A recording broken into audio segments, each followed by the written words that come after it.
So hello everyone, good evening to all. और आगे हम अपने नए लेक्चर के साथ हम कर रहे थे 9th क्लास का फर्स्ट चैप्टर एनसीईआरटी से, that is matter in our surrounding. और उसमें हमने किया था characteristics of particles of matter and states of matter हम कर चुके थे, that is solid, liquid and gas, उनमें डिफरेंस एंड कुछ इंटेक्स्ट क्वेश्चंस हमने कर लिए थे। ठीक है, तो आज हम करने वाले हैं आपका जो है states of matter change with temperature and pressure. आज का हमारा टॉपिक है, सो बने रहिएगा मेरे साथ। This is Sangeeta and welcome to my YouTube channel science to home. So let's start our lecture. तो आपका जो है मैटर आपका जो है वो स्टेट अपनी चेंज कर सकता है या नहीं, तो हमें ऑलरेडी पता है कि आपका जो वाटर है, वाटर एक ऐसा एग्जाम्पल है जो हम घर में डेली रूटीन लाइफ में देखते हैं और हमें उस चीज़ को हम करके भी देख सकते हैं कि water can exist in 3 forms, that is solid, liquid and gas. ठीक है, तो हम पहले उसको समझ लेते हैं कि आपका किस तरह से टेम्परेचर वर्क करता है। एंड फर्स्ट ऑफ ऑल हम कर रहे हैं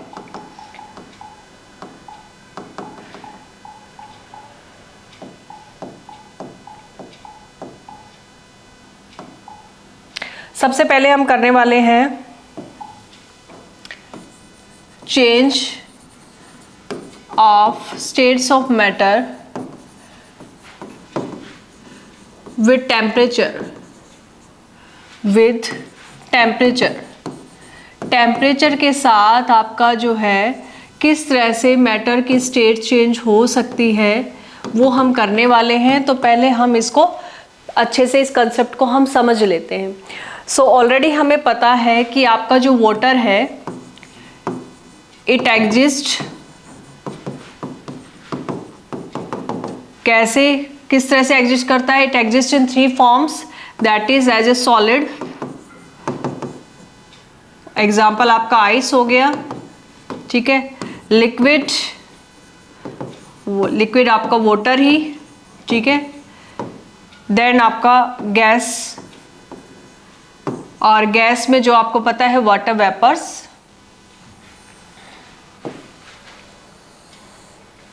वेपर्स हम कह सकते हैं या वाटर वेपर्स, ये आपका गैसियस स्टेट हो गया। तो इन 3 फॉर्म्स के अंदर जो है आपका आइस, वाटर और आपका जो है वाटर वेपर्स में, यानी कि वाटर इन 3 स्टेट्स में आपका एग्जिस्ट करता है। अब हम देखेंगे टेम्परेचर का इफेक्ट किस तरह से आपका किसी स्टेट ऑफ मैटर पे हो सकता है। तो सबसे पहले तो हम देखेंगे कि हमने मान लो लिया कोई सॉलिड, हमने कोई सॉलिड ले लिया।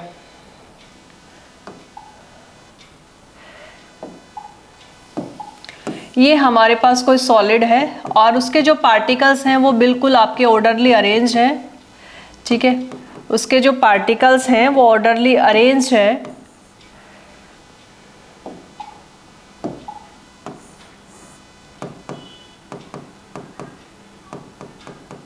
इस तरह से, और ये अभी सॉलिड स्टेट है। कोई भी मैटर है आपका सॉलिड स्टेट में है और तब तक उसको वो सॉलिड स्टेट में है, उसके पार्टिकल्स आपके क्लोजली पैक्ड है। अब हम टेम्परेचर को इंक्रीज करेंगे और टेम्परेचर को इंक्रीज करने का मतलब है कि बाय इंक्रीजिंग द हीट, यानी कि हम उसको हीट कुछ सप्लाई करेंगे। तो क्या होगा, तो जैसे हम आपको इसको हीट देंगे, हमने इसको हीट दिया, तो हीट देने से जो आपके पार्टिकल्स ऑर्डरली अरेंज थे, बिल्कुल अरेंज थे, क्लोजली पैक्ड थे। ठीक है, क्लोजली पैक्ड है। ठीक है, और हम ये कह सकते हैं कि आपका नेग्लिजिबल स्पेस है, यहाँ पे नेग्लिजिबल इंटर पार्टिकल स्पेस। जब ये सॉलिड है तो इसके अंदर इंटर पार्टिकल स्पेस जो है वो नेग्लिजिबल है, बहुत कम स्पेस पार्टिकल के बीच में होता है जब वो सॉलिड स्टेट में होता है। जैसे ही मैं इसको हीट सप्लाई कर रही हूँ, इट मीन्स जब हमने टेम्परेचर को इंक्रीज किया, ठीक है, हमने टेम्परेचर को इंक्रीज किया, तो क्या होगा, जो पार्टिकल्स हैं उनके अंदर जो क्लोजली पैक्ड है तो फोर्स ऑफ अट्रैक्शन मैक्सिमम है and maximum force of attraction को ओवरकम करेगा आपका जो टेम्परेचर या हीट हमने उसको प्रोवाइड किया।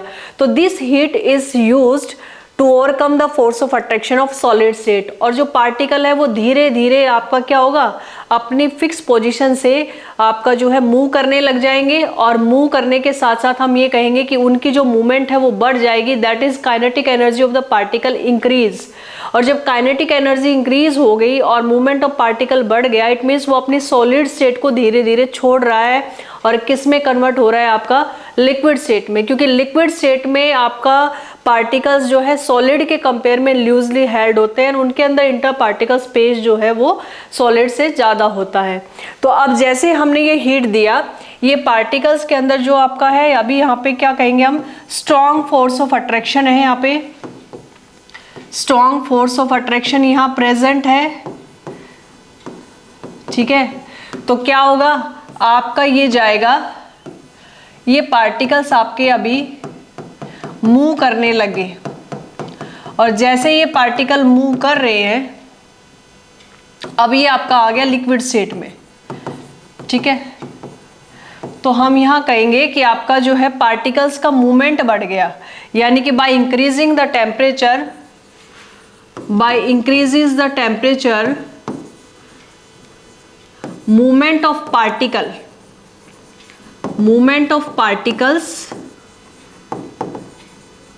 increases, ठीक है। आपका जैसे आपका मूवमेंट ऑफ पार्टिकल्स इंक्रीज हुआ, इट मीन्स उसकी काइनेटिक एनर्जी इंक्रीज हो गई, that is kinetic energy of particle increases, ठीक है। तो आपका क्या होगा, इंटर पार्टिकल स्पेस जो है वो भी आपका इंक्रीज हुआ है, ठीक है। तो हमारे पास जो है इंटर पार्टिकल स्पेस क्या हो गया, increases, inter particle space increase हो गया, काइनेटिक एनर्जी इंक्रीज हो गई, मूवमेंट इंक्रीज हो गया। तो जैसे हमने टेम्परेचर दिया, ये सब चीज, और आपका जो सॉलिड स्टेट में जो पार्टिकल्स थे वो अपनी फिक्स पोजीशन से मूव करने लगे, और वहां से उन्होंने सॉलिड से लिक्विड में कन्वर्ट होना स्टार्ट कर दिया, ठीक है। तो ये आपका जो है, और यहाँ पे हमारे पास फोर्स ऑफ अट्रैक्शन क्या हो गई, force of attraction become less. अब वो जो है उनके अंदर इतना ज्यादा फोर्स ऑफ अट्रैक्शन नहीं है, and it's finally it converts into liquid. तो हम ये कहेंगे, अगर मान लो ये सॉलिड हमने मान लो आइस ही था, तो आइस को हमने जो है हीट किया, और हीट करके उसको हमने देखा कि जो पार्टिकल्स है या जो आइस है वो धीरे धीरे आपका मेल्ट होना स्टार्ट हो जाएंगी। तो जब आइस आपकी मेल्ट होना स्टार्ट होती है, आप अपना टेम्परेचर उसका नोट कर सकते हो, ठीक है। एंड फाइनली जब आपका पूरी आइस जो है वाटर में कन्वर्ट हो जाए, उसके बाद भी आप उसको जो है टेम्परेचर नोट कर सकते हो। तो हम ये कह सकते हैं कि आपका जो है freezing point of ice and melting point of ice, यानी कि आपका जो जिस टेम्परेचर पे आपका जो है पानी जमता है, या कहें कि जिस टेम्परेचर के ऊपर पानी जो आपका आइस जो पिघलती है, वो दोनों ही हमेशा सेम होते हैं। तो हम ये कह सकते हैं कि आपका जो है फ्रीजिंग पॉइंट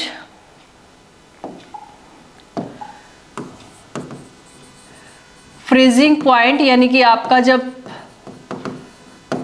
सॉलिडिफाई हो रहा है कोई लिक्विड, उसको हम फ्रीजिंग पॉइंट बोल सकते हैं, या फ्यूजन टेम्परेचर बोल सकते हैं, कि जिसके ऊपर आपका वो टेम्परेचर जिस पे आपका कोई भी लिक्विड जो है आपका सॉलिडिफाई हो रहा है, यानी कि आपका सॉलिड में कन्वर्ट हो रहा है, यानी कि the temperature at which the any liquid convert into its solid state, तो वो आपका फ्रीजिंग पॉइंट या आपका। तो अब ये टेम्परेचर 0 डिग्री सेल्सियस होता है जब आपका वाटर आपका आइस में कन्वर्ट होता है।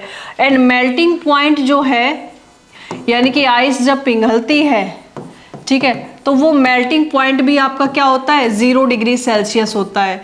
इट मीन्स आपका जब भी आइस जो है वो पिघलना स्टार्ट करती है, ठीक है, वो जैसे आपका आइस मतलब स्टार्ट करती है मेल्ट होना, तो वो टेम्परेचर हम नोट करते हैं।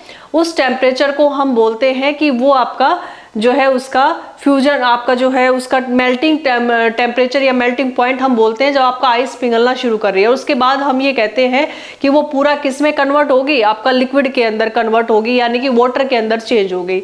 तो हम कहेंगे हमारे पास जो है, हमने जैसे टेम्परेचर इंक्रीज किया, आपका काइनेटिक एनर्जी जो बढ़ रही है, मूवमेंट ऑफ पार्टिकल बढ़ रहा है, तो वो अपनी स्टेट को चेंज कर रहा है। ये तो रहा आपका जब आइस से हम वाटर पे जा रहे हैं, ये हमारे पास आया। तो अब यहाँ पे सवाल ये उठता है कि क्या जब हम आपका मेल्ट हो रही है, मेल्टिंग पॉइंट जो आपका 0 डिग्री सेल्सियस है, ठीक है, उसका टेम्परेचर क्यों नहीं बढ़ा? 0 डिग्री आइस था, तो उसका वाटर से जब आइस हुआ तो उसका 0 डिग्री सेल्सियस है कि 0 पे वो जम गया, लेकिन जब उसको मेल्ट कर रहे हैं तब भी आपका उसका 0 डिग्री सेल्सियस ही क्यों है? टेम्परेचर क्यों है उसका इंक्रीज नहीं हुआ? जब हम उसको हीट सप्लाई भी कर रहे हैं और वो पिघल रही है तो भी उसका 0 डिग्री सेल्सियस है। इसका रीजन ये है कि जो हीट हम दे रहे हैं वो हीट जो है सिस्टम का टेम्परेचर नहीं बढ़ा रही है, उस हीट को यूज किया जा रहा है। This heat is absorb to overcome the force of attraction, यानी कि जो कंटेंट ऑफ बीकर है, या बीकर में हमने आइस लिया या किसी कंटेनर में, जो कंटेंट ऑफ बीकर है उसके अंदर जो आपका रखा हुआ है सॉलिड, उसके पार्टिकल्स के फोर्स ऑफ अट्रैक्शन के लिए वो हीट यूज हुई है, ठीक है, ना कि सिस्टम का टेम्परेचर आपका इंक्रीज करने के लिए। तो उस हीट को हम ये कह सकते हैं कि वो हिडन हीट है, ठीक है, वो आपका सिस्टम का टेम्परेचर नहीं बढ़ाएगी, वो हिडन है, ठीक है, छुपी हुई जो है एनर्जी है वो हिडन फॉर्म के अंदर, और उस हीट को हम बोलते हैं लेटेंट हीट ऑफ फ्यूजन। अगर आपका वो आइस से लिक्विड में आपका जो जारी है, लेटेंट हीट ऑफ फ्यूजन हम बोलते हैं, और अगर आपका लिक्विड से अगर वो वेपर्स में जारी है तो उसको हम बोलते हैं लेटेंट हीट ऑफ वेपोराइजेशन। तो एक बार इन टर्म्स को हम और समझ लेते हैं कि ये क्या कहना चाह रहा है। तो हमारे पास आया, दो वर्ड्स हमारे पास आए कि ये जो हीट है ये सिस्टम का टेम्परेचर क्यों इंक्रीज नहीं कर रही है। तो हम ये कहेंगे कि जो ये हीट है, heat given to change states of matter, या to change state of matter, कोई भी मैटर हो सकता है, लिक्विड से हम वेपर में जाएं या सॉलिड से हम लिक्विड में जाएं। Heat given to change the state of matter is absorb to overcome the force of attraction,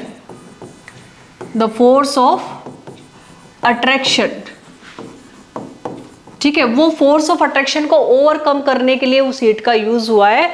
and note, या हम ये कह सकते हैं नोट की जगह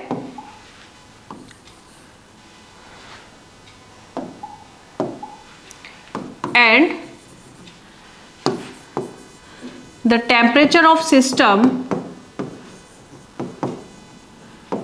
इज नॉट चेंज्ड या रिमेन सेम। टेम्परेचर आपका जो है सिस्टम का नहीं इंक्रीज होगा, सिर्फ वो हीट किस में यूज हुई है, एब्जॉर्ब हुई है पार्टिकल्स के फोर्स ऑफ अट्रैक्शन को ओवरकम करने के लिए, उसको दूर दूर करने के लिए, उसको आपका ये कहते हैं उसके मूवमेंट को बढ़ाने के लिए जो हमने टेम्परेचर जो हीट सप्लाई की उसमें यूज हुआ है। और मूवमेंट अगर बढ़ी है तो पार्टिकल का स्पेस बढ़ा है, स्पेस बढ़ा है तो वो धीरे धीरे अपने स्टेट को चेंज कर रहा है, दैट इज वो सॉलिड से किस में आ रहा है, लिक्विड स्टेट में आ रहा है। और उस चीज को हम क्या बोलेंगे, दिस हीट इज हिडन। हम ये कह सकते हैं this heat is in hidden form. किस में होगा ये, हिडन फॉर्म में होगा, यानी कि छुपी हुई जो हीट है वो हिडन फॉर्म के अंदर। And known as, it is known as latent heat. उसको हम क्या कहेंगे, लेटेंट हीट, ठीक है। तो अब हमारे पास जो है नेक्स्ट टर्म हमारे पास क्या आ गई, लेटेंट हीट ऑफ फ्यूजन, ठीक है। देखो हमने मेल्टिंग पॉइंट तो देख लिया, मेल्टिंग पॉइंट क्या है, व्हेन द आपका जो है मेल्टिंग पॉइंट हम कहेंगे the temperature at which the solid convert into its liquid state, यानी कि solid state convert into its liquid state, उसको हम बोल एट एटमॉस्फेरिक प्रेशर, उसको हम बोलेंगे आपका वो क्या है, आपका जो है मेल्टिंग पॉइंट है। आइस आपका जो है मेल्ट होगी, उसका मेल्टिंग पॉइंट हमने नोट कर लिया 0 डिग्री सेल्सियस उसका मेल्टिंग पॉइंट है। तो यहाँ हम ये कहेंगे, अच्छा एटमॉस्फेयर प्रेशर क्या होता है, हम क्या कहेंगे, आपका जो है प्रेशर जो एयर का बन रहा है एटमॉस्फेयर में, यानी कि the pressure of air into atmosphere is called atmospheric pressure, और वो जो सी लेवल पे है वो 1 एटमॉस्फेयर प्रेशर आपका होता है, और उसी को हम स्टैंडर्ड मान के चलते हैं। तो एट 1 एटमॉस्फेयर प्रेशर पे आपका जब सॉलिड लिक्विड में कन्वर्ट हो रहा है उसको हम क्या बोल रहे हैं, मेल्टिंग पॉइंट हम बोल रहे हैं। तो आप लेटेंट हीट ऑफ जो फ्यूजन है उसका जो डेफिनेशन है वो क्या हो जाएगी कि आपका द अमाउंट ऑफ हीट, कि वो heat, the amount of heat is required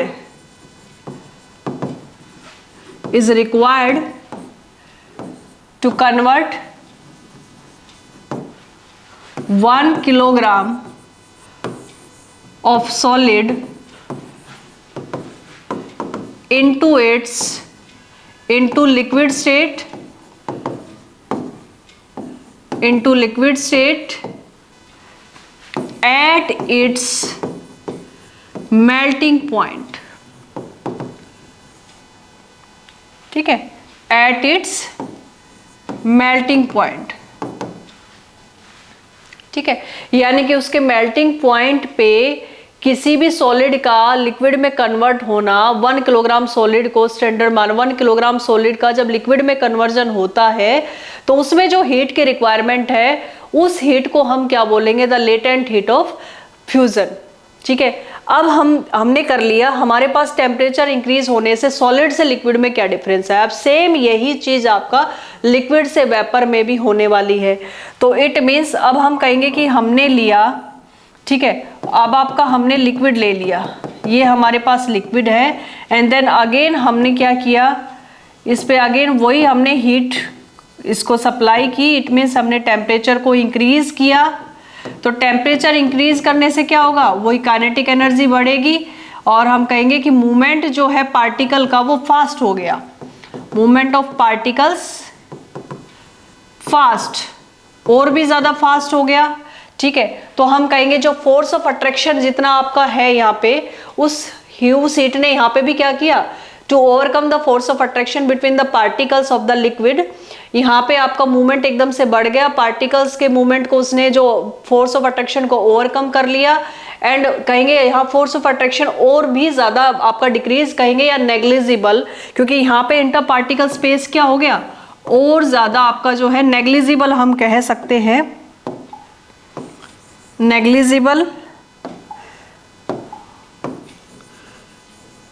negligible force of attraction, negligible force of attraction, and क्या कहेंगे, नेग्लिजिबल आपका जो है फोर्स ऑफ अट्रैक्शन नेग्लिजिबल हो गया, और आपका मूवमेंट फास्ट हो गया, काइनेटिक एनर्जी बढ़ गई, स्पेस भी जो है आपका, स्पेस तो आप ये कहेंगे फ्रीली मूव, स्पेस तो है ही नहीं, स्पेस का तो वर्ड नहीं, दे आर फ्रीली मूव, हम ये कहेंगे वो फ्री मूव कर रहे हैं, ठीक है, स्पेस तो बिल्कुल खत्म हो गया, तो हम ये कहेंगे the freely, the particles are freely move, ठीक है, वो फ्रीली मूव करेंगे। इट मीन्स अभी जो आपका ये लिक्विड स्टेट था ये फिर आपका किस में कन्वर्ट हो जाएगा, आपका गैस स्टेट में, और फिर ये जो पार्टिकल है ये आपके बिल्कुल दूर दूर हो जाएंगे, और इनके अंदर जो फोर्स ऑफ अट्रैक्शन है वो बिल्कुल नेग्लिजिबल होगा, और ये कह सकते हैं कि काइनेटिक एनर्जी बहुत ज्यादा बढ़ जाएगी। तो अब लास्ट में हम ये कह सकते हैं कंक्लूजन हमारे पास क्या निकला। अब यहाँ देखो इस टेम्परेचर को हमने क्या किया, वो लिक्विड में जब कन्वर्ट हो रहा था और गैस में जब ये आ रहा है तो यहाँ हमारे पास वेपर्स में कन्वर्ट हो गया, लेकिन यहाँ हमारे पास एक और चीज आती है आपका बॉइलिंग पॉइंट। अब बॉइलिंग पॉइंट एक बल्क फिनोमिना है, वेपर्स तो बन गए, हम उसको कंटिन्यू हीट करे जा रहे और लेकिन बॉइलिंग पॉइंट आपका एक बल्क फिनोमिना है। इट मीन्स आपका वेपर्स तब बनेंगे जब आपका बिल्कुल उसका बॉइलिंग पॉइंट आपका वाटर का जैसे बॉइलिंग पॉइंट 100 डिग्री सेल्सियस है, तो 100 डिग्री सेल्सियस पे जाके वो पानी उबलने लगता है एंड उसके बाद वो वेपर्स में कन्वर्ट होने लगता है। तो जो हीट हम सप्लाई कर रहे हैं वो आपका जो है 100 डिग्री सेल्सियस पे वो उबल रहा है, आपका जो टेम्परेचर है वो कांस्टेंट हो जाएगा और वेपर्स आपके कंटिन्यू बनते रहेंगे। 100 डिग्री सेल्सियस से ज़्यादा टेम्परेचर नहीं बढ़ेगा, उस वो जो आपका बॉइलिंग पॉइंट है वो 100 डिग्री सेल्सियस ही रहेगा। Temperature remain same of the system का टेम्परेचर सेम रहेगा और वो आपका जो हीट बाद में हम उसको दिए जा रहे हैं वो क्या कर रहा है, उसको वेपर्स फॉर्म में कन्वर्ट किए जा रहा है। इट मीन्स वो लेटेंट हीट ऑफ वेपोराइजेशन है जो लगातार हम उसको दिए जा रहे हैं और वो आपका जो है वेपर्स फॉर्म में जा रहा है। तो यहाँ वो बल्क फिनोमेना है बॉइलिंग पॉइंट, यानी कि बल्क से जो आपके पार्टिकल है लिक्विड के, वो पार्टिकल बल्क से, आप जब पानी गर्म करते हो तो आप देखना आपका जो है बिल्कुल बॉटम से आपके पानी जो है वो आपका उबलना शुरू होगा, तो आपका बॉटम से जो पार्टिकल है वो ऊपर की तरफ आपके पास आएंगे, यानी कि आपका बल्क फिनोमेना है।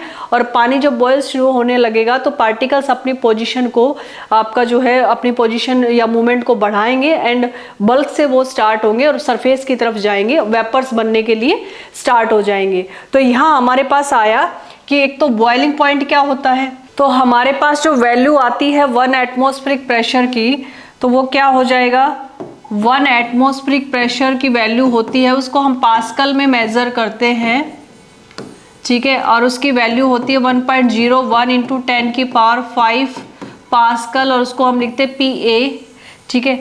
ये आपका जो है इसकी वैल्यू होती है। तो हमारे पास बॉइलिंग पॉइंट आ गया, मेल्टिंग पॉइंट हमने कर लिया, लेटेंट हीट ऑफ फ्यूजन हमने कर लिया। अब हमारे पास जो लिक्विड आपका जो है बॉयल होके कन्वर्ट हुआ है वेपर्स में, और उसमें इतनी ज्यादा काइनेटिक एनर्जी और फ्रीली मूव आपके कर रहे हैं पार्टिकल, अब वो कन्वर्ट हो चुका है। तो जैसे जैसे टेम्परेचर बढ़ा, काइनेटिक एनर्जी बढ़ी, मूवमेंट ऑफ पार्टिकल बढ़ा एंड वो अपनी स्टेट को चेंज कर गया।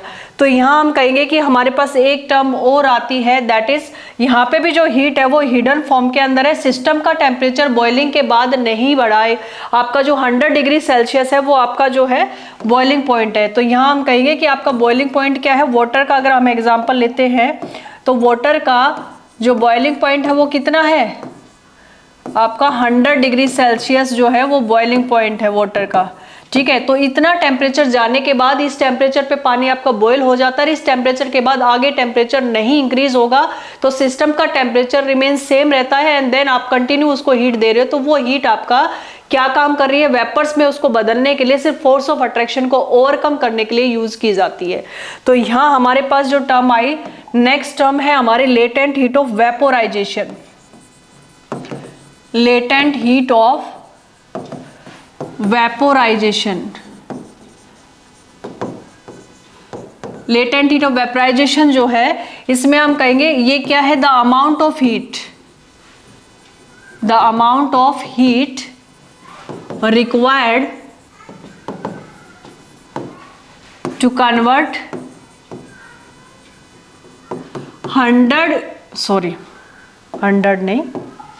1 kilogram 1 kilogram liquid into vapor state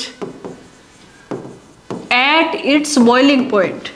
वो किसमें था, मेल्टिंग पॉइंट आपका था 0 डिग्री सेल्सियस। तो 0 के बाद टेम्परेचर नहीं बढ़ेगा, पूरी आइस आपकी मेल्ट हो जाएगी, ठीक है। 0 के बाद टेम्परेचर नहीं बढ़ेगा, पूरी आइस मेल्ट हो जाएगी। तो वो था eight its melting point, latent heat of fusion. और लेटेंट हीट ऑफ वेपोराइजेशन क्या है कि एट इट्स बॉइलिंग पॉइंट। तो यहां जो है आपका at its boiling point, at its boiling point,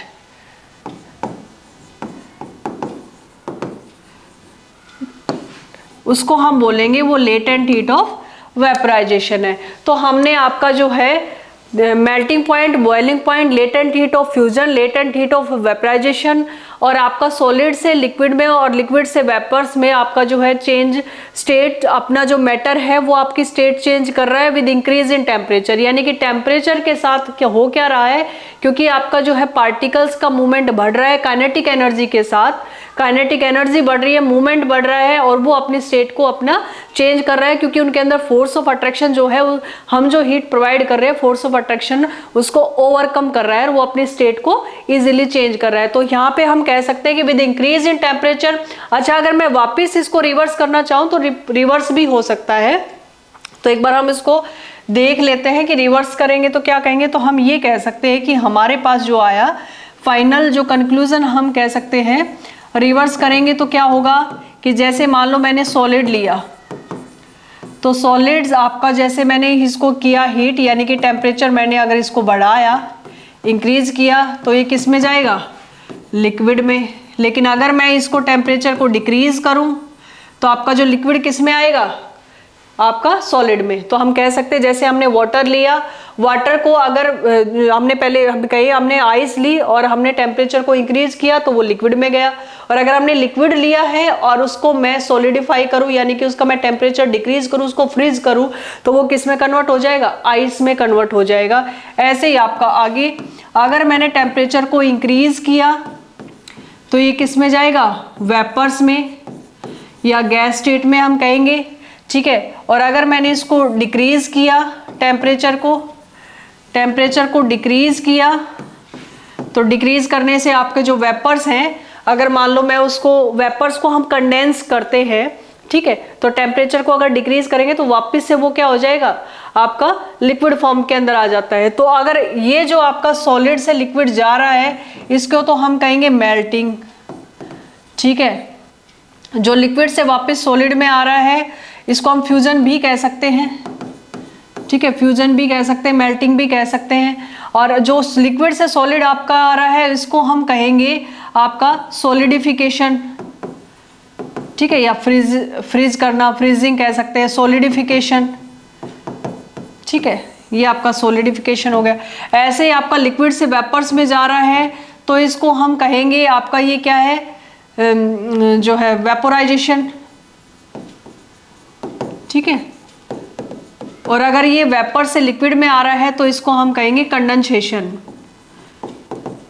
तो ये आपका ये टर्म्स हो गई, आपका देख सकते हो आप, सॉलिड से लिक्विड में आपका मेल्ट होना या फ्यूजन होना, लिक्विड से वेपर्स में वेपराइजेशन होना, या फिर हम कहेंगे लिक्विड से वापस सॉलिड में आ रहा है तो सॉलिडिफिकेशन, टेम्परेचर को डिक्रीज करेंगे तो सॉलिडिफिकेशन, और यहाँ वेपर से अगर टेम्परेचर हम डिक्रीज करें तो कंडेंसेशन, यानी कि आप जैसे पानी को उबालते हो, उसके वेपर्स बन गए, फिर जब आप उसको कूल कर लेते हो, कंडेंस वो हो जाते हैं, तो वापस से वो पानी में कन्वर्ट हो जाता है। तो जो भाप बनी है, अगर आप उसको जो है ढक्कन से आप ढक देते हो, किसी चीज में आप पानी उबालते हो किसी कंटेनर में, तो आप अगर उसको ढक देते हो, वेपर्स को आप एटमॉस्फेयर में नहीं जाने दे रहे हो, तो आप उस ढक्कन को ढक के फिर उसको कूल जब करोगे, कंडेंस हो जाएंगे वो वाटर वेपर्स जो ऊपर गए थे, तो वो उस ढक्कन के ऊपर ही जैसे सरफेस पे रह जाते हैं। जब उस कंडेंस करोगे तो वापस से वो लिक्विड में कन्वर्ट, यानी कि भाप जो है वो पानी में बदल जाती है। तो ये हम घर पे भी करके देख सकते हैं। वाटर वाला जो एग्जाम्पल है सॉलिड लिक्विड गैस में, बहुत ही अच्छा एग्जाम्पल है।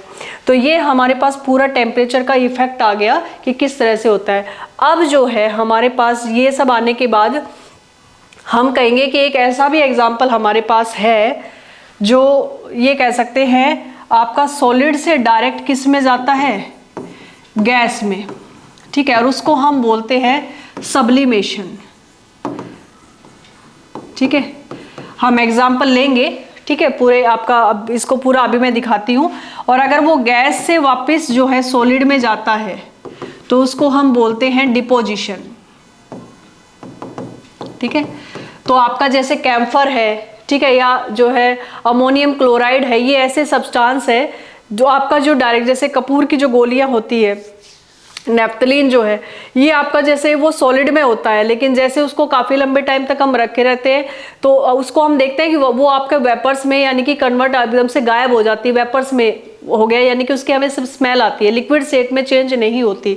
तो हम कहेंगे ऐसे हम अगर लाइव अपना जो है लैब में एक्सपेरिमेंट करते हैं तो हम कैम्फर या फिर अमोनियम क्लोराइड लेते हैं और उसको हम एक चाइना डिश में लेके जो फनल होती है उसको हम इन्वर्टेड शेप में लगाते हैं और ऊपर कॉटन लगा देते हैं। तो आपका जो है फनल बंद हो गई। अब धीरे धीरे जैसे उसको हम हीट करते हैं तो हीट करेंगे तो सॉलिड जो है आपका, जो वो सॉलिड रहता है अमोनियम क्लोराइड या फिर जो कैम्फर लेंगे चाइना डिश में, वो आपका जो है फनल के आपका सरफेस के ऊपर चारों तरफ जमा हो जाएगा, डिपॉजिट हो जाएगा। तो उसको हम ये कहेंगे कि आपका जो है वो क्या होगा, वो मतलब वेपर्स की फॉर्म में चला गया वो, ठीक है, हमें दिखेगा वो वेपर्स की फॉर्म में चला गया। तो सॉलिड डायरेक्ट गैस फॉर्म में चला गया, ठीक है, और हमें वो वेपर्स दिखेंगे उसमें फनल में लगे हुए, क्योंकि हमने कॉटन लगा रखा है। तो वो आपका जो है कॉटन से बाहर वो एटमॉस्फेयर में नहीं जा रहे। तो लेकिन उसको फिर धीरे धीरे वो वेपर्स हमें दिख रहे हैं, लेकिन धीरे धीरे जब हम उसको कूल करेंगे और टेम्परेचर को हम हटा देंगे या हीट उसको नहीं करेंगे, तो फिर वो जो वेपर्स बने थे वो आपके व्हाइट कलर का सब्सटेंस होता है, वो फिर हमें जमा हुआ दिखता है, डिपॉजिट हो जाता है फनल के ऊपर ही। इट मीन्स गैस से वापस किस में आ गए, सॉलिड में।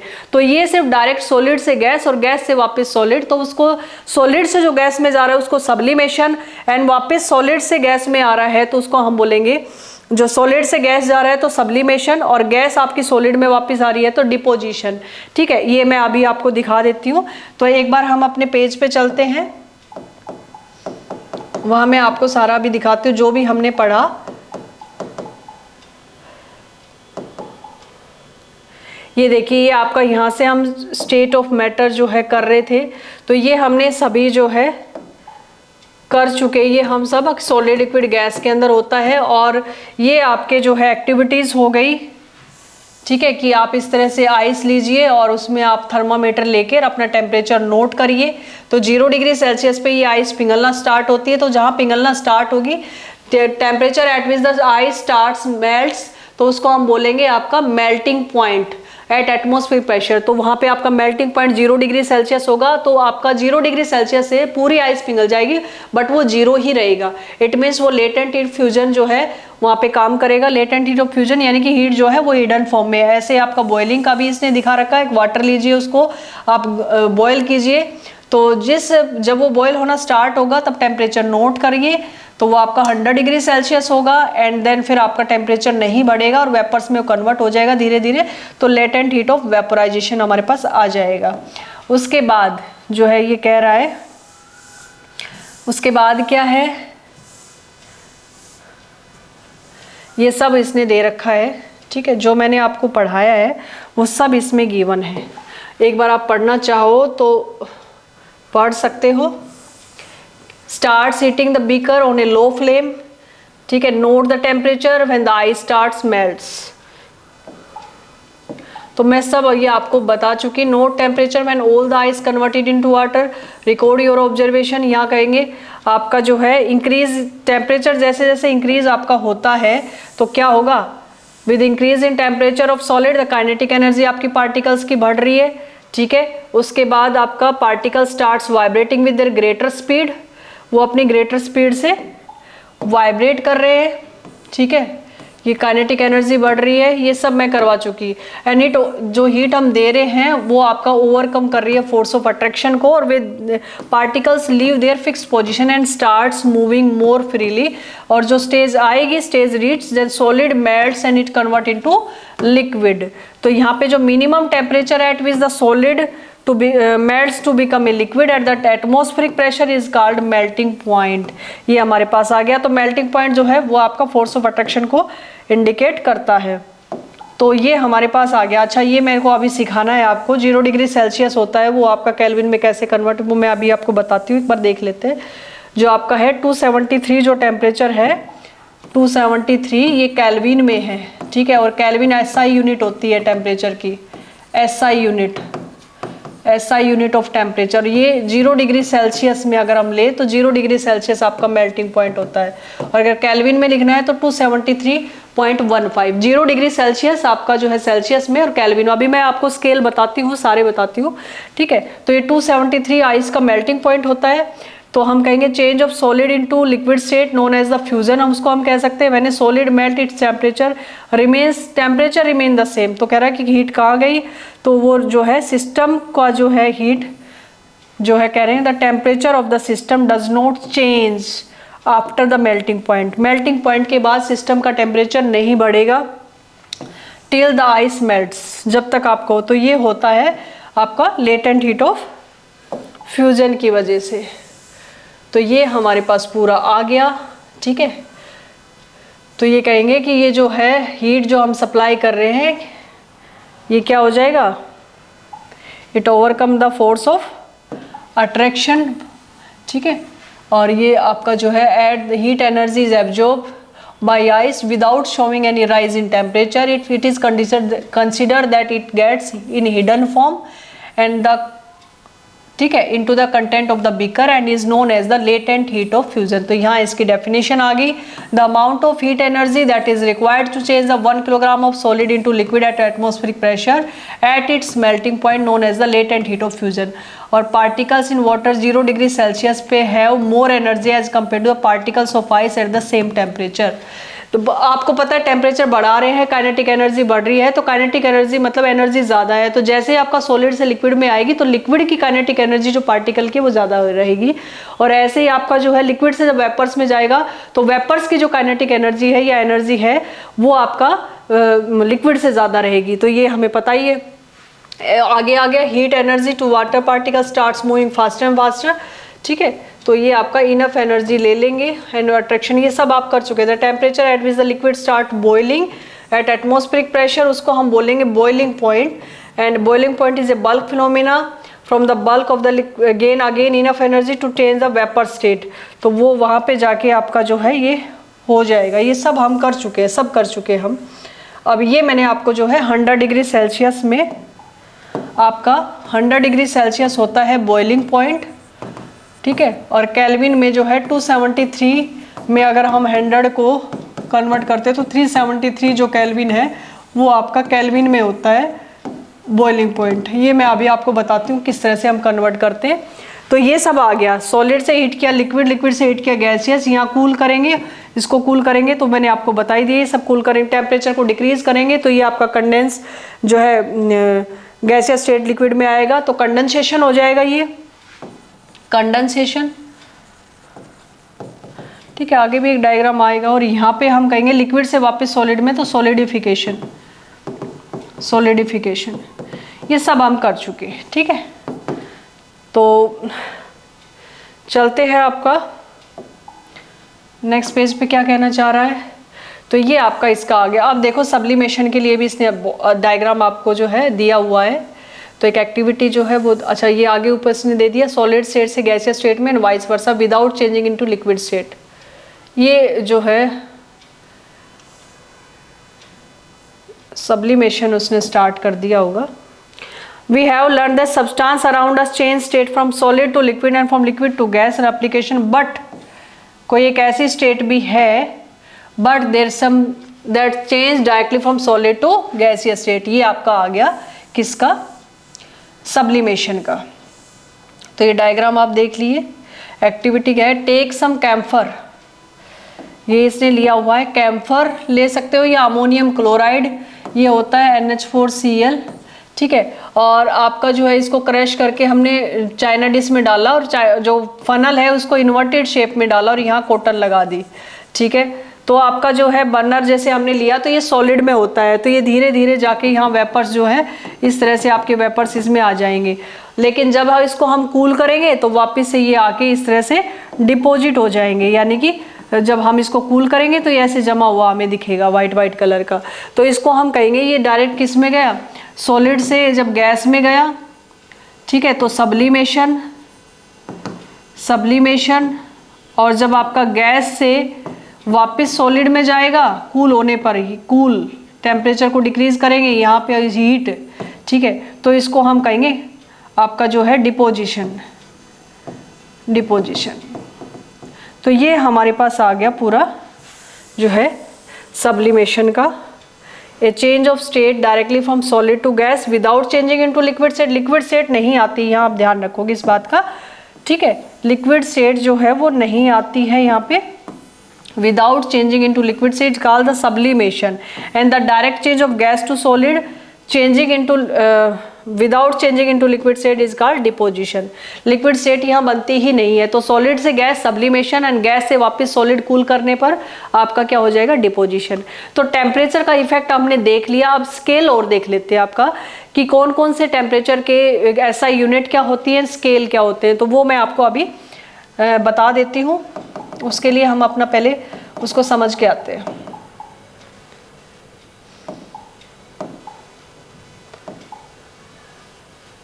अब देखिए scales of temperature, scales of temperature, 3 तरह के स्केल होते हैं वैसे तो हमारे पास। सबसे पहले हम कहेंगे सेल्सियस वाला, तो उस पर डिग्री लगाते हैं। एक होता है आपका जो है फ़ारेनहाइट, उसको भी, उसके ऊपर भी डिग्री लगती है ऐसे, मतलब जो है ये एक होता है आपका फ़ारेनहाइट, उस पर भी इस तरह से दिखाते हैं, और एक होता है आपका केल्विन। ठीक है, तो एसआई यूनिट, ये आप याद रखोगे, SI unit of temperature, SI जो है यूनिट ऑफ टेम्परेचर क्या है, केल्विन। ठीक है, एसआई यूनिट ऑफ टेम्परेचर क्या है, केल्विन। एसआई जो यूनिट दे रखी है आप 11th में वो पूरा डिटेल में फर्स्ट चैप्टर में एसआई यूनिट्स पढ़ोगे। ठीक है, तो आपका जो है जैसे किलोग्राम को हम जो मास है उसको किलोग्राम में मेजर करते हैं, ग्राम में मेजर करते हैं, ऐसे ही आपका लेंथ को मीटर में, तो ये सब एसआई यूनिट्स है। तो ऐसे ही जो टेम्परेचर हम लेंगे वो केल्विन में लेते हैं हम केमिस्ट्री में। तो एसआई यूनिट ऑफ टेम्परेचर क्या है आपका, और ये ज्यादातर आपका जो है रिसर्च वर्क में आपका जो है केल्विन आपका वहाँ काम आता है, केल्विन। बल्कि जो हम घर में जो देखते हैं डिग्री सेल्सियस या फ़ारेनहाइट, जो हमारे पास थर्मामीटर होता है वो केल्विन में नहीं होता, ये हमारा डिग्री सेल्सियस या फ़ारेनहाइट। ठीक है, तो रिसर्च वर्क के लिए केमिस्ट्री में लेबोरेटरी के लिए हम केल्विन यूज करते हैं। तो आपका वो है एसआई यूनिट ऑफ टेम्परेचर क्या हो गया, केल्विन। जैसे आपका मास का किलोग्राम और आपका जो है लेंथ का मीटर, इस तरह से। तो ये हमारे पास जो है डिग्री सेल्सियस और फ़ारेनहाइट। तो यहाँ इसका जो स्केल है वो आपका माइनस में भी होता है, लेकिन मैं अभी आपको जो है 0 से और 100 डिग्री सेल्सियस तक, 0 डिग्री से 100 डिग्री सेल्सियस तक, माइनस में भी जा सकते हो आप, -1, -2, -10, -20, माइनस में भी हो सकता है ये टेम्परेचर।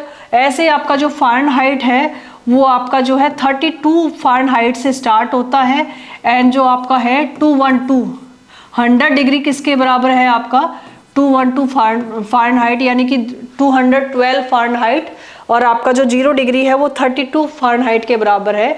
तो यहाँ पे हमारे पास ये जो स्केल है फ़ारेनहाइट का, ये 32 से स्टार्ट होता है 212 तक, और ये आपका 0 डिग्री से 100 डिग्री, ये सिर्फ पॉजिटिव। यहाँ पे भी नेगेटिव में जा सकते हो आप, -10, -20, -30, -40, ये भी माइनस में होता है। तो हम कहेंगे कि सेल्सियस और फ़ारेनहाइट ये दोनों नेगेटिव पॉजिटिव दोनों हो सकते हैं, दे कैन बी पॉजिटिव और नेगेटिव, दोनों वैल्यू इनके अंदर आ सकती है। लेकिन जो केल्विन होता है वो कहेंगे उसके अंदर सिर्फ आपकी क्या है, it have only positive value, it have only positive value. यहाँ पे इसकी जो है वैल्यू 0 कन्वर्जन। ठीक है, अब कन्वर्जन में हम देखेंगे सबसे पहले 0 डिग्री सेल्सियस, आपका जो सेल्सियस है उसको केल्विन में बदलने के लिए, और जो केल्विन है उसको आपका जो है सेल्सियस में बदलने के लिए। तो हमारे पास फॉर्मूले क्या होंगे, अगर आपको जो है केल्विन चाहिए तो केल्विन हमें चाहिए, तो इक्वल टू हम करेंगे आपका जो डिग्री सेल्सियस है प्लस 273। ठीक है, यानी कि आपको 273 ऐड करना होगा, यहाँ पे जो है ऐड 273। ठीक है, और अगर आपको सेल्सियस चाहिए तो हम करेंगे जो केल्विन में टेम्परेचर दिया हुआ होगा, क्या करेंगे, जो केल्विन में टेम्परेचर दिया है उसको हम, उसमें से हम 273 सब्ट्रैक्ट करेंगे, तो हमारे पास सेल्सियस का आ जाएगा। इसका एग्जांपल हम अभी लेंगे। ठीक है, जैसे मैं यहाँ पे एग्जांपल इसका लेती हूँ, जैसे मान लो मुझे जो है ये कह रहा है कि आप 20 डिग्री सेल्सियस को केल्विन में कन्वर्ट करिए, तो हम कहेंगे कि आपका जो है हमें केल्विन चाहिए, तो 20 डिग्री सेल्सियस प्लस 273। ठीक है, तो ये कितना आ जाएगा, 273 प्लस 20 हमारे पास आ गया 3, 9 एंड 2, तो ये हमारे पास आ गया 293। ठीक है, और पीछे लगा देंगे K, 293। बस यहाँ पे आपको याद रखना है कि K के ऊपर जो है ये डिग्री का जो निशान है ये फ़ारेनहाइट पे लगेगा, जो आपको साइन दिख रहा है 0 सा, और ये आपका जो है फ़ारेनहाइट पे लगता है या फिर आपका डिग्री सेल्सियस पे। ये केल्विन में ये नहीं लगता है, केल्विन में सिर्फ हम कैपिटल K लिखेंगे। तो प्लस 273 ऐड किया तो केल्विन आ गया, तो 293 केल्विन हो गया। ऐसे इसका एग्जाम्पल लें कि हम कहें कि हमारे पास जो है डिग्री सेल्सियस हमें लाना है, तो हम कहें कि भाई 298 केल्विन को कन्वर्ट करिए डिग्री सेल्सियस में। तो अब हमें डिग्री सेल्सियस चाहिए, तो हम क्या करेंगे, केल्विन हमें दिया हुआ है 298, तो 298 माइनस 273। ठीक है, तो ये हमारे पास आ जाएगा जो है 5 एंड 25 आ गया, तो ये हमारे पास डिग्री सेल्सियस आ गया, 25 डिग्री सेल्सियस हमारे पास टेम्परेचर आ गया। ठीक है, उतना ही होता है। 5 एंड 9, हाँ 25 आ गया, तो मिस्टेक नहीं होनी चाहिए इसलिए कंफर्म कर लिया। तो ये हमारे पास आ गया कन्वर्जन। तो डिग्री सेल्सियस और केल्विन का जो है कन्वर्जन हम देखेंगे कि तो अगर आपको केल्विन में कन्वर्ट करना है तो हम सेल्सियस आपको जरूर दिया होगा तो ऐड कर देना है 273, और अगर आपको डिग्री सेल्सियस निकालना है, डिटरमाइन करना है, तो आपको केल्विन दिया होगा तो केल्विन से -273 आप कर दोगे तो हमारे पास ये आ जाएगा। अब हम देख लेते हैं फ़ारेनहाइट का भी कन्वर्जन। तो फ़ारेनहाइट का डिग्री सेल्सियस का कन्वर्जन जो थर्मामीटर में होता है वो कैसे काम करता है। तो अगर हमारे पास आपको चाहिए डिग्री सेल्सियस तो आपको फ़ारेनहाइट दिया होगा, ठीक है। तो फ़ारेनहाइट जो है उस फ़ारेनहाइट से आप -32 करोगे एंड इंटू 5/9, ये तो है आपके डिग्री सेल्सियस के लिए, ठीक है। और अगर आपको फ़ारेनहाइट चाहिए, दोनों के ऊपर इस तरह से 0 का साइन आता है, तो आपको डिग्री सेल्सियस दिया हुआ होगा और डिग्री सेल्सियस को आप इंटू में करोगे 9/5, ठीक है, और प्लस कर दोगे 32। ये हमारे पास जो है फ़ारेनहाइट का फॉर्मूला है। तो ये तो हो गए फॉर्मूले। अब देखो एक शॉर्ट ट्रिक हम देखते हैं कि हम अगर मान लो देखो 9/5 कितना होता है, अगर आप 9/5 को आप देखोगे तो ये लगभग आपका 1.8 होता है। तो आप सीधा ये कह सकते हो कि अगर आपको फ़ारेनहाइट चाहिए, ठीक है, तो मान लो मैं ये कह दूं कि आपके पास 20 डिग्री सेल्सियस टेम्परेचर है, 25, जितना भी आप कोई भी वो ले सकते हो एग्जाम्पल। तो मान लो मेरे पास 25 डिग्री सेल्सियस टेम्परेचर, उसको कन्वर्ट करना है फ़ारेनहाइट में। तो हम क्या करेंगे, ये वाला जो फॉर्मूला है ये लगाएंगे, ठीक है। तो 25 डिग्री सेल्सियस जो है टेम्परेचर, उसको हम मल्टीप्लाई कर देंगे 1/8 से। 9/5 किसके बराबर है, 1.8 के बराबर है लगभग। तो 1.8 से उसको मल्टीप्लाई करके और प्लस उसमें कर देंगे 32, तो वो हमारा क्या आ जाएगा, आपका फ़ारेनहाइट में आ जाएगा। तो ये आपका जो है कन्वर्जन हो गया। ऐसे आप उसको भी ऐसे कर सकते हो कि मान लो आपके ये बोल दे, यही एग्जांपल मैं लेती हूँ कि मान लो ये कहे कि आपका जो है फ़ारेनहाइट आपका जो है स्टार्ट होता है 32 से, हम पॉजिटिव ही ले लेते हैं। तो अगर मान लो ये कहे कि 40 डिग्री फ़ारेनहाइट को आप सेल्सियस में कन्वर्ट करिए, तो उसने फ़ारेनहाइट तो दिया हुआ है, तो फ़ारेनहाइट जो दिया हुआ है -32 है,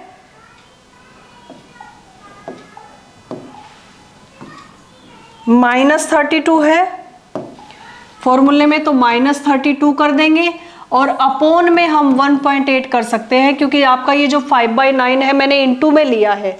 तो अगर मैं इसको अपॉन में लाऊंगी तो ये 9/5 ही हो जाएगा, ठीक है। तो 9/5 की वैल्यू कितनी है, लगभग आपका 1.8, ठीक है। तो आपका जो है उसको हम 40 फ़ारेनहाइट दिया हुआ था, उसको सेल्सियस में कन्वर्ट करना है, तो 40 फ़ारेनहाइट -32 अपॉन 1.8। तो ये हमारे पास जो है इस तरह से हम इसकी वैल्यू निकाल लेते हैं। तो ये आपका डिग्री सेल्सियस में आ जाएगा। तो और ये आपका फ़ारेनहाइट में, कैलकुलेशन आप करके देख लोगे कोई भी एग्जाम्पल। अब अगर मान लो हमें इतना टाइम नहीं है कि कैलकुलेशन हम करें, तो आप थोड़ा सा इसको और ये कह सकते हैं कि थोड़ा सा और शॉर्ट कर सकते हो। एक और शॉर्ट ट्रिक बताती हूँ कि अगर मान लो आपको जो है एक लेकिन ये जो ट्रिक है सिर्फ डिग्री सेल्सियस से फ़ारेनहाइट में, ठीक है, ओनली उसके लिए वो ट्रिक यूज़ कर सकते हो आप। तो उसमें आपको क्या करना है कि मान लो आपको कुछ भी दिया हुआ है, सेल्सियस से फ़ारेनहाइट ही हमें जाना है, ठीक है, फ़ारेनहाइट हमें निकालना है। तो मान लो आपको जो है 20 डिग्री सेल्सियस आपको टेम्परेचर दिया है, कह रहा है कि फ़ारेनहाइट में इसको बदलो। तो आपको करना क्या है कि आपका जो है सेल्सियस जो टेम्परेचर है उसको 2 से मल्टीप्लाई कर दो।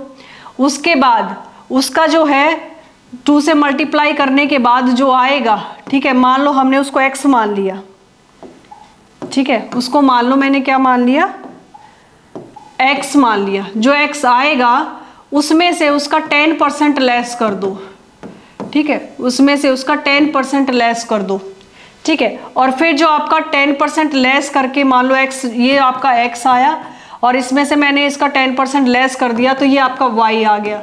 तो जो y आया उसमें +32 कर दो। अब मैं इसको आपका एग्जाम्पल आपको लेके दिखाती हूँ, फिर आपको समझ आएगा, ठीक है। तो मान लो मेरे पास 20 डिग्री सेल्सियस है, उसको मुझे फ़ारेनहाइट में कन्वर्ट करना है, तो मैं क्या करूँगी कि 20 डिग्री सेल्सियस मेरे पास टेम्परेचर है, तो इंटू 2 कर दिया, मेरे पास आ गया 40। ठीक है, ये यानी कि x आ गया 40 आ गया। अब 40 का जो 10% होता है वो 4 होता है। 40 का जो 10% होता है वो क्या होता है, 4 होता है। तो -4, जो उसका 10% है उसको लेस कर दो, तो -4 करेंगे तो हमारे पास क्या आया 36। ये हमारा x आ गया, ये हमारा y आ गया, और जो 36 हमारा आया यानी कि y जो आया 36 + 32। ठीक है, तो ये हमारे पास क्या आ गया जो है 8 और 6, तो ये 68 फ़ारेनहाइट के बराबर आ गया।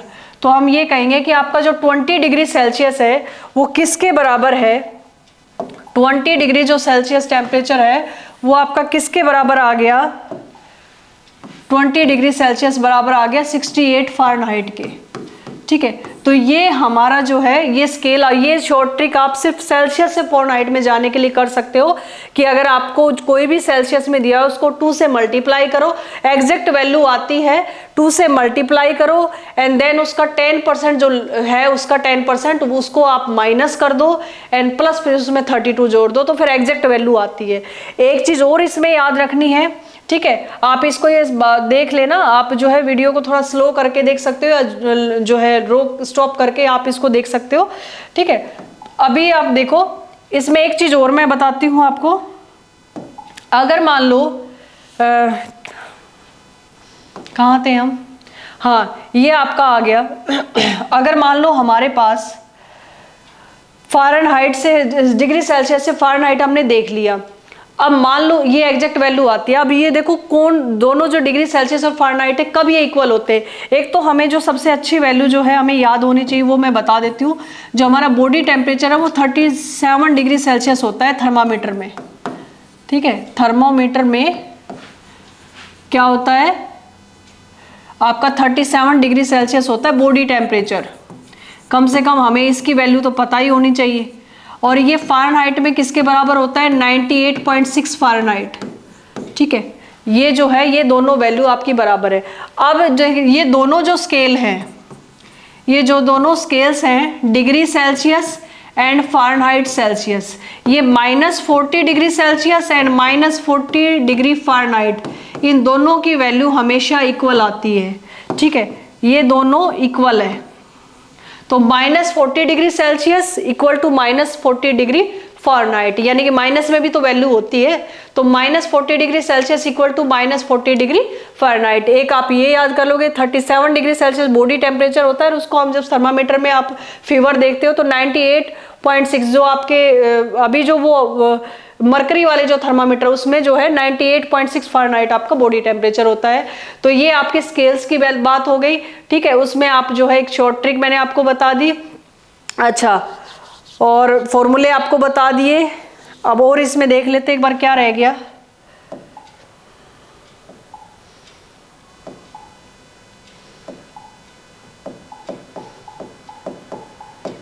लगभग टेम्परेचर का आपका लगभग सारा कुछ हो गया लगता है मुझे। तो टेम्परेचर के रिगार्डिंग मैंने आपको इसका सारा बता दिया।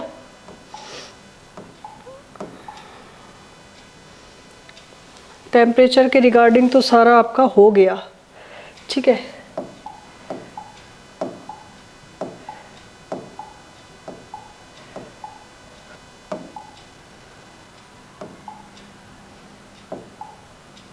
ये देखिए जो मैं आपको बता रही थी ना डायग्राम, वो डायग्राम आपका यहाँ पे है, ये देखिए। लेकिन ये प्रेशर में आएगा। ठीक है, इंटर कन्वर्जन तो दिया हुआ है लेकिन हम देख लेते हैं इसको एक बार। ये देखिए सॉलिड है, सॉलिडिफिकेशन करेंगे, ठीक है, लिक्विड का तो सॉलिड में कन्वर्ट होगा। इसको हम टेम्परेचर देंगे तो ये लिक्विड में जाएगा। इसको अगर हम करेंगे तो वेपोराइजेशन गैस में आएगा, और यहाँ इसको हम कूल करेंगे तो वापस से लिक्विड में जाएगा। ऐसे ही सॉलिड को अगर हम डायरेक्ट गैस में ले जाएंगे तो सब्लिमेशन, और अगर हम कूल करेंगे तो आपका डिपोजिशन। यहाँ हम कहेंगे कूल, ठीक है, यहाँ पे भी हम कहेंगे कूल, और ये आपका हीट करेंगे, जब सॉलिड को हीट किया और आपका लिक्विड को हीट किया तो ये टेम्परेचर का इफेक्ट हो गया। तो लगभग टेम्परेचर का मैंने आपको जो है change in state of matter में सब कुछ आपको करा दिया। तो यहाँ इस लेक्चर में बस इतना ही, ठीक है। तो अगर आपको वीडियो अच्छी लगी हुई हो तो आप उसको जो है लाइक सब्सक्राइब ज़रूर करिए एंड शेयर भी करिए। तो तब तक के लिए thank you so much and bye bye, take care.